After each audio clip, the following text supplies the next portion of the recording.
وعن أبي هريرة رضي الله تعالى عنه قال قال رسول الله صلى الله عليه وسلم من أفطر يوما من رمضان من غير رخصة ولا مريض لم يقضيه صوم الدهر كله وإن صام رواه أبو داود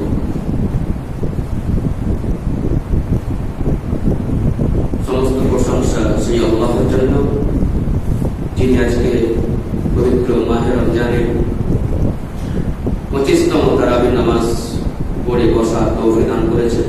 সেই মহান রব্বুল আলামিনের দরবারে আমরা সকলেই শুকরিয়া জ্ঞাপন করি, সকলেই বলুন আলহামদুলিল্লাহ। অতঃপর আমার শেষ নবী আখির আমদাদ তাসবিহ মদিনা আহমদ মুস্তাফা সাল্লাল্লাহু আলাইহি ওয়াসাল্লামের উপর শত সহস্র দরুদ ও শান্তির ধারা বর্ষিত হোক। আল্লাহুম্মা আমিন। আল্লাহুম্মা সাল্লি আলাইহি। আমরা বিভিন্ন ভাবে নামাজ পড়ি, 7 রাকাত তারাবি নামাজ হয়ে যায়, অসুবিধা নেই। 9ও পড়া যায়, 11ও পড়া যায়। তবু এটাকে ভেঙে দিলাম, 7টাকে ভেঙে 8 করে দিলাম। যাই হোক, তো আমরা নামাজ পড়তে গেলে সহজতা আছে, যে কোনো ভুলেই সহজতা আছে। যাই হোক, ওদিকে যাচ্ছি না। আজকে হচ্ছে পবিত্র মাহে রমজানের 25তম শবে কদর। এই উপলক্ষে দুটি কথা। আমরা দীর্ঘ 24 দিন যাবৎ রোজা করে এলাম। এরই মধ্যে কেউ যদি নামাজ আমরা সঠিকভাবে পালন করছি, তাহলে আমাদের নামাজটা কবুল হবে। আর যদি আমরা সঠিকভাবে রোজা পালন করি, তাহলে আমাদের রোজাটা কবুল হবে। এরই মধ্যে দুটি কথা।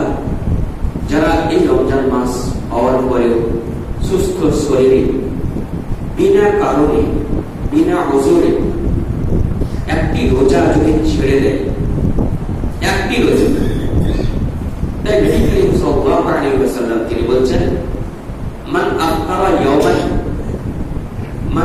ইয়াওমান মিন রমাদান। আবু হুরায়রা রাদিয়াল্লাহু তাআলা আনহু তিনি বর্ণনা করেন, রাসূলুল্লাহ সাল্লাল্লাহু আলাইহি ওয়াসাল্লাম তিনি বলেন, মান আফতারা ইয়াওমান মিন রমাদান, রমজান মাসে কোন ব্যক্তি যদি মিন গায়রি রুখসাতিন ওয়ালা মারিদ, বিনা কারণে কোনো ওযর নাই এবং অসুস্থ নয়, সেই ব্যক্তি যদি একটি রোজা ছেড়ে দেয় ইচ্ছাকৃত, তো লাম ইয়াকদিহি, সে ব্যক্তি পূরণ করতে পারবে না সে রোজাটি সমুদ্রাকুল্লিহি, অর্থাৎ সারা জীবন রোজা রাখলেও একটি রোজার মূল্য সে দিতে পারবে না। ওয়াইসামাহু, সে যদি রোজা রাখে, তাহলে একটি রোজা কেউ যদি ইচ্ছাকৃত ছেড়ে দেয়, তার জন্য এই পরিস্থিতি সারা জীবন রোজা রাখলেও একটি রোজার মূল্য দিতে পারবে।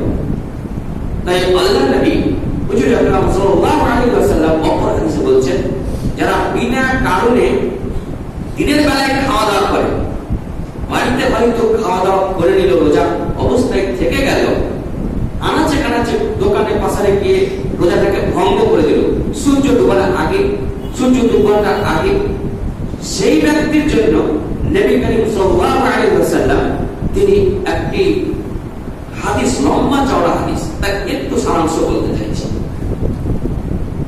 নবী করিম সাল্লাল্লাহু আলাইহি ওয়াসাল্লাম তিনি বলেন, আমি মেরাজে গেলাম, মেরাজে যাওয়ার পরে সেখানে দেখলাম কিছু মানুষের চিৎকার, এত চিৎকার, এই আসওয়াতিস মাউসাতিল না, এরকম আওয়াজ শহীদাতে, এরকম আওয়াজ কেন শুনতে পাচ্ছি, এত আওয়াজ।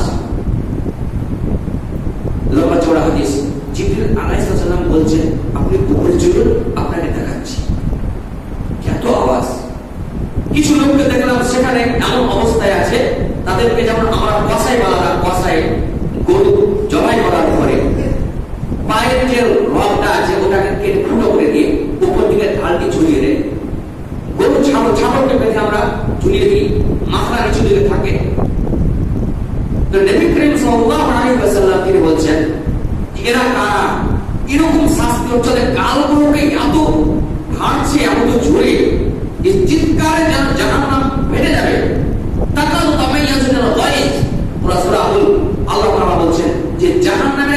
চিৎকার করবে, এত চিৎকার করবে, মনের মধ্যে জাহান্নামটা ফেটে যাবে, এরকম চিৎকার। তো নবী করিম সাল্লাল্লাহু আলাইহি সাল্লাম তিনি বললেন, এরকম আওয়াজ কিসের? তখন দেখানো হলো, দেখুন এরা কারা। জিবরিল আলাইহিস সালামকে বেরাজে গিয়ে তিনি জিজ্ঞাসা করছেন, এরা কারা? জিবরিল আলাইহিস সালাম তিনি তার প্রতিউত্তরে বলছেন, এরা ওরা যারা দুনিয়াতে রোজা সাহারি খেয়েছে, খাওয়ার পরে মধ্যখানে বিনা কারণে রোজা ছেড়ে দিয়েছে, ইফতার করেছে মধ্যখানে, অর্থাৎ কোনো ওযর নাই। আল্লাহ তাআলা ওযরের জন্য কিছু ফর্মুলা বিশেষ অফার দিয়েছে। যারা রোজা করতে পারবে না, সফরে আছে, যারা অসুস্থ, তাদের জন্য আল্লাহ তাআলা অফার দিয়েছে, তোমরা ফিদিয়া দেবে, নচেত তোমরা কাউকে কোনো মিসকিনকে খাওয়াবে, তাহলে তোমার রোজাটা হয়ে যাবে। কিন্তু তা সত্ত্বেও সেই ব্যক্তি পরে কি দিনের বেলায় খাওয়া দাওয়া করে, রাত্রে বাড়িতে সবাই মিলে একসঙ্গে ভাত খাওয়া দাওয়া করে, রোজা করেছে, কিন্তু দিনের বেলাতে, দুপুর বেলায়, বিকাল বেলায় চা বিস্কুট টিভিতে যা সেটা খেয়ে নিল, রোজাটাকে পূর্ণ করল না। তো নবী করিম সাল্লাল্লাহু আলাইহি ওয়াসাল্লাম তিনি জিজ্ঞাসা করলেন, এরা কারা? ওরা হচ্ছে ওরা যারা দুনিয়াতে রমজান মাস পেয়েছিল, পাওয়ার পরেও রোজা করেনি, বিনা কারণে রোজা ছেড়ে দিয়েছিল। তাদের এই শাস্তি হচ্ছে, তাদের গালগুলোকে, চোয়ালগুলোকে ফেলে দেওয়া হবে গর্দান পর্যন্ত, এত জোরে মারা হবে যে তার চিৎকারে তারা ব্যতিব্যস্ত। তো আল্লাহ তাআলা আমাদেরকে সুযোগ দিয়েছেন, এখনো সময় আছে।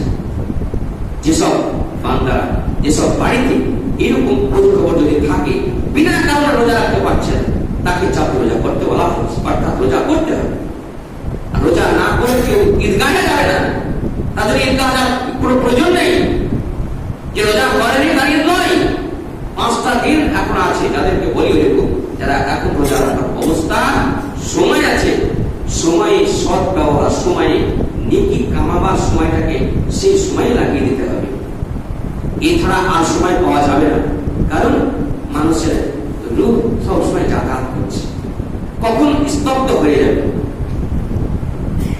আমি এই কাজটা করতে পারিনি, আফসোস করে, কবরে আফসোস করে, হাত কামড়িয়ে, নিজের হাতগুলো কামড়িয়ে, পাগুলো কামড়িয়ে সেদিন আফসোস করবে, ঠিক এই সময়টুকু আমার ছিল, আমি করি। তাহলে আমাদেরকে ভাবতে হবে যে আমার এই সময়টুকু আছে, আমি এটুকুই বলে শেষ করতে চাইছি। কারণ আল্লাহ তাআলা মানুষকে সুযোগ দিয়েছেন নেকি কামাবার এবং রাত্রি জাগরণ করার এবং রোজা রাখার, সব প্রসেস বলে দিয়েছে। তবুও যদি আমরা গাফিল হয়ে বসে থাকি, তাহলে আমাদের পরিত্রাণটা কোথায়? আমরা কিভাবে, কোন জায়গায় বসবাস করবো? নিজেরাই চিত্ত নিয়ে, নিজেরাই ভাবনা ফেলে দিলাম। আল্লাহ আমাদেরকে যেন এই রাত্রি জাগরণ সেভাবে করাই, এবং আমরা যেন সঠিকভাবে, যারা রোজা করে না তাদেরকে উৎসাহিত করবো, এবং রোজা নিজেও রাখবো, তাকেও রোজা করতে বলবো। যার বসত আছে, তার আল্লাহ তাআলা মাফ দিয়েছে, তুমি কাউকে দিয়ে করাও, তুমি ফিদিয়া দাও। যে রোজা করতে পারছে না, বুকও পাইনি করার, তার জন্য ফিদিয়া হচ্ছে পার ডে, অর্থাৎ একদিনের খাবার হচ্ছে 1.25 কিলো, 1 কিলো 250 চাউল থেকে তুলে রাখতে হবে। তার সঙ্গে কিছু পয়সা দেন। একজন মানুষ খোরাক খাবার খেতে গেলে 3 বেলা খাবার রাখতে হবে, প্রয়োজনীয় যতটা প্রয়োজন অতটাই তাকে রাখতে হবে, কিন্তু খাবারটা, চাউলটা রাখতে হবে 1.25 কিলো। একটা মানুষের পার ডে যদি আমি হিসাব করি, 100 টাকা থেকে একটু বেশি হতে পারে, যাই হোক সামথিং ভাবে। তাহলে আমাদেরকে ভাবতে হবে, আল্লাহ এই সুযোগ দেওয়ার পরে যদি আমরা না রাখি, তাহলে কিন্তু সেই শাস্তি আমাদেরকে ভোগ করতে হবে। আমাদেরকে সঠিকভাবে কোরআন এবং হাদিসের উপরে আমল করার তৌফিক দান করেন। বলুন আমিন। ওয়া আখিরু দাওয়ানা আলহামদুলিল্লাহি রাব্বিল আলামিন। যারা রাতে যাওয়ার পর তারা তাহাজ্জুদ বেতের নামাজটা পড়ে নেবেন, আর রাতে চালন করবেন, শেষ রাতে উঠে সেই 3 রাকাত